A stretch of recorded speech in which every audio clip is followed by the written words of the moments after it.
akan menjelaskan bagian pendahuluan terlebih dahulu. Yang pertama adalah tingkat literasi keuangan yang masih rendah di era digital. Jadi walaupun Gen Z sudah lahir di era di mana mereka mampu mendapatkan informasi dengan mudah di berbagai media sosial ataupun di internet, namun ini tidak menjamin kalau mereka akan mendapatkan pemahaman keuangan yang cukup untuk melakukan investasi yang baik. Financial influencer hadir di sini untuk memberikan atau meningkatkan literasi keuangan Gen Z. Influencer menggunakan berbagai media sosial mereka seperti TikTok, Instagram, YouTube untuk memberikan edukasi kepada audiens mereka. Namun banyaknya financial influencer di zaman sekarang tidak menjamin kalau Gen Z mampu membuat keputusan investasi yang baik juga. Karena jika seseorang tidak memiliki pemahaman yang cukup untuk menganalisis risiko ataupun keuntungan yang akan mereka dapatkan dari sebuah investasi, ini juga akan membuat keputusan investasi mereka cenderung lebih beresiko dan kurang optimal. Seringkali influencer menggunakan berbagai platform mereka untuk merekomendasikan sebuah produk ataupun layanan dan jasa kepada audiens mereka. Sehingga opini dan rekomendasi dari seorang influencer sangatlah penting karena ini akan membuat pengikut mereka untuk tertarik dalam mencoba hal-hal yang mereka rekomendasikan. Dalam konteks ini adalah investasi. Menurut Lestari, pada penelitiannya di tahun 2024, literasi keuangan didefinisikan oleh beliau sebagai pengetahuan dan pemahaman dasar yang dimiliki atau digunakan untuk mengambil keputusan yang lebih baik. Sehingga keputusan yang diambilnya akan membantu mereka mencapai kesejahteraan finansial. Literasi keuangan juga didefinisikan oleh OJK sebagai kemampuan seseorang dalam memahami sebuah konsep dan resiko keuangan. Jadi pengetahuan keuangan, literasi keuangan ini sangatlah penting untuk membuat sebuah keputusan yang baik agar keputusannya tidak beresiko atau sampai ke investasi yang ilegal. Beberapa penelitian yang dilakukan oleh peneliti-peneliti sebelumnya adalah, yang pertama adalah dari Utami pada penelitiannya di tahun 2021, menemukan bahwa literasi keuangan ini sangatlah berpengaruh terhadap keputusan investasi dari Gen Z. Karena dengan bantuan teknologi, Gen Z dapat mencari informasi dan menganalisis resiko keuangan menjadi lebih baik lagi. Kemudian ada juga penelitian dari Satyana pada tahun 2024 yang menemukan bahwa literasi keuangan tidak memiliki pengaruh yang signifikan terhadap keputusan investasi, karena keputusan investasi yang dilakukan cenderung impulsif. Hal ini disebabkan karena sebuah pandangan di mana literasi keuangan tidaklah penting untuk mengambil sebuah keputusan investasi. Kemudian ada juga penelitian yang berhubungan dengan financial influencer yang dilakukan oleh Saputri pada tahun 2024, di mana beliau menemukan bahwa influencer ini tidak memiliki pengaruh yang signifikan karena investor cenderung melakukan risetnya sendiri, bukanlah dari seorang influencer. Namun pernyataan ini bertentangan dengan penelitian yang dilakukan oleh Trina Ningsih di tahun 2022, di mana beliau menemukan influencer ini berpengaruh signifikan terhadap minat dan investasi di kalangan Gen Z. Karena Gen Z dapat mencari informasi, memperoleh edukasi, dan berkomunikasi juga dengan influencer, sehingga mereka dapat membuat keputusan investasi yang lebih baik. Penelitian ini bertujuan untuk mengidentifikasi pengaruh influencer dan literasi keuangan terhadap keputusan investasi Gen Z di Indonesia, serta menilai efektivitas influencer sebagai sumber informasi dalam pengambilan keputusan investasi dan mengidentifikasi komponen-komponen literasi keuangan yang memengaruhi keputusan investasi tersebut. Rumusan masalah. Pengaruh finansial influencer dan tingkat literasi keuangan yang digunakan dalam pengambilan keputusan investasi di kalangan Gen Z di Indonesia menimbulkan berbagai pertanyaan mengenai efektivitas kedua faktor tersebut. Oleh karena itu, penelitian ini menimbulkan beberapa pertanyaan yang memerlukan analisis lebih lanjut. Yang pertama, bagaimana pengaruh finansial influencer terhadap keputusan investasi Gen Z di Indonesia? Yang kedua, bagaimana pengaruh literasi keuangan terhadap keputusan investasi Gen Z di Indonesia? Tujuan penelitian. Berdasarkan rumusan masalah yang sudah ada, maka tujuan penelitian ini adalah menganalisis bagaimana pengaruh finansial influencer terhadap keputusan investasi Gen Z di Indonesia. Kedua, menganalisis bagaimana pengaruh literasi keuangan terhadap keputusan investasi Gen Z di Indonesia. Peta Fosviewer. Gambar yang terlampir adalah visualisasi jaringan keterkaitan antara kata kunci dalam penelitian literasi keuangan sebelumnya dengan menggunakan Fosviewer. Dari peta tersebut, kita bisa lihat bahwa ada dua klaster utama, yaitu klaster merah atau financial literacy dan klaster hijau atau investment decision. Adanya hubungan erat antara dua klaster tersebut, yaitu menunjukkan bahwa pemahaman keuangan yang bijak dapat mendukung keputusan investasi yang lebih bijak juga. Dari peta ini, kita juga bisa menekankan peran penting akademis dalam menganalisis dampak literasi keuangan terhadap perilaku investasi. Selanjutnya yaitu tinjauan pustaka. Dalam penelitian ini mengacu pada beberapa teori yang relevan untuk mendukung analisis dan pembahasan. Yang pertama yaitu life cycle theory, di mana teori ini dikembangkan oleh Modigliani dan Bloomberg pada tahun 1954, yang menjelaskan bagaimana individu mengolah pendapatan, konsumsi, dan tabungan sepanjang siklus hidup untuk memaksimalkan utilitasnya. Teori ini relevan dengan penelitian ini karena Gen Z berada pada tahap awal siklus ekonomi, di mana keputusan investasi Gen Z dipengaruhi oleh faktor eksternal seperti literasi keuangan dan peran financial influencer.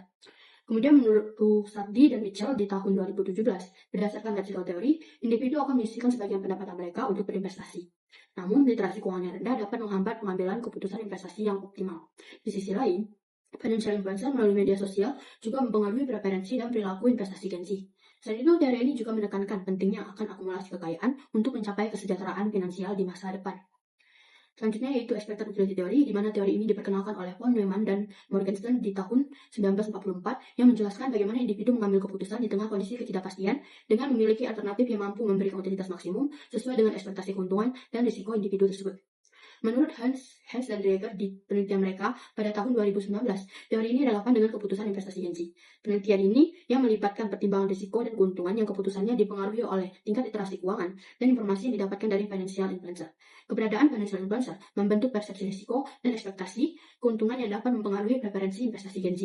Individu dengan literasi keuangan yang lebih baik cenderung mempertimbangkan risiko dan potensi hasil investasi mereka secara rasional daripada individu yang tidak memiliki literasi yang baik, di mana mereka cenderung lebih rentan terhadap pengaruh financial influencer tanpa melakukan analisis secara mendalam. Selanjutnya yaitu teori of time behavior, di mana teori ini diperkenalkan oleh Eisen pada tahun 1991 yang merupakan suatu pendekatan dalam memahami faktor-faktor yang mempengaruhi niat dan perilaku individu dalam pengambilan keputusan terkait dengan keuangan atau produk finansial. 3 komponen utama dari teori ini adalah sikap individu terhadap perilaku, norma subjektif atau pengaruh sosial, serta persepsi individu mengenai kemudahan atau kesulitan dalam melakukan perilaku tersebut. Kemudian teori ini relevan dengan penelitian kami karena menjelaskan bagaimana literasi keuangan mempengaruhi perencanaan keuangan, di mana sikap terhadap perencanaan tersebut berkontribusi pada stabilitas keuangan secara jangka panjang. Financial influencer. Menurut Amnita et al. Pada penelitian di tahun 2024, influencer dapat mempengaruhi individu melalui saran, pandangan, dan opini mereka. Menurut Rodiah et al. Pada tahun 2023, financial influencer merupakan bagian dari influencer yang memberikan saran dan rekomendasi berdasarkan pengalaman mereka sendiri untuk investasi di pasar modal. Menurut Sunandes dan Mayfilina pada tahun 2024, adanya influencer dapat membentuk tren investasi dan meningkatkan minat masyarakat dalam keuangan dengan konten di media sosial, di mana informasi yang disajikan menarik dan mudah dipahami, sehingga mereka mampu mempengaruhi keputusan investasi pengikutnya, terutama Gen Z. Literasi keuangan. Menurut OJK tahun 2024, literasi mencangkup pengetahuan, keterampilan, dan keyakinan yang mempengaruhi sikap dan perilaku dalam mengelola keuangan.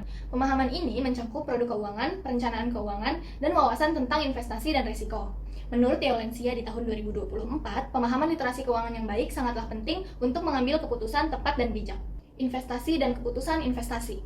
Menurut Saputri et al. 2024, investasi merupakan penanaman modal guna untuk mengoptimalkan kekayaan, memperoleh penghasilan berkelanjutan, dan mencapai tujuan keuangan jangka panjang. Menurut Junior di tahun 2024, investasi sebagai keputusan strategis dalam pengelolaan keuangan memungkinkan individu mengalokasi dana mereka untuk mengantisipasi kebutuhan tak terduga dan membangun tabungan jangka panjang dengan terstruktur.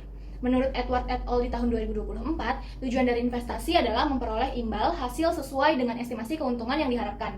Menurut Yesita dan Korea di tahun 2023, keputusan investasi merupakan serangkaian tindakan perencanaan dalam memperhitungkan tingkat risiko untuk mengoptimalkan hasil di masa depan. Investor yang ingin menginvestasikan akan menunda konsumsi aset saat ini dengan harapan dapat memperoleh keuntungan di masa mendatang.